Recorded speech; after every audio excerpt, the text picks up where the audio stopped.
এখানে আইনশৃঙ্খলা বাহিনী ওতপ্রোতভাবে এখানে আছেন এবং এখানে জাল টাকা যদি কেউ নিয়ে আসে তাকে ধরার জন্য আইনশৃঙ্খলা বাহিনী এখানে ওতপ্রোতভাবে আছেন। এখানে দেখতে পাচ্ছেন আপনারা যে জাল টাকার মেশিন বসিয়ে দিয়েছেন প্রশাসনের পক্ষ থেকে এবং এখানে জাল টাকা চেক করা হচ্ছে। এখান থেকে কোনো প্রতারণা করে যাওয়ার কোনো এখানে কোনো সেই প্রসেস এখানে নেই, কোনো সুযোগ নেই।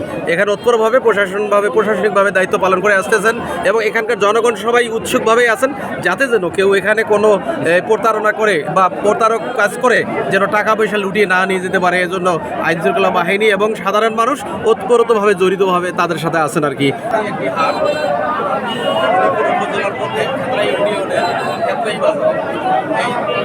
এখানে জমে উঠেছে, ব্যাপকভাবে জমে উঠেছে। তো এই ঘটনাটি এসে দেখা যাচ্ছে আমরা এখন পর্যন্ত এখানে এসে একটা বড় মাপের আমরা দেখতে পাচ্ছি। আমরা এখন এই গরুর যিনি মালিক তার সঙ্গে কথা বলবো। আপনি আপনি চেয়েছেন 2,60,000 টাকা চেয়েছেন। কত টাকা বলছেন? কে বলছে?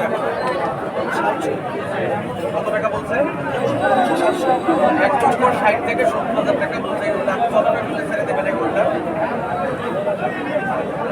ওনারা আশা করছেন উনি কম করে হলো 2 লক্ষ টাকা উনি চাইছে এই গরুটার মূল্য। 2 লক্ষ টাকা হলে গেলে উনি এই গরুটা ছেড়ে দেবেন।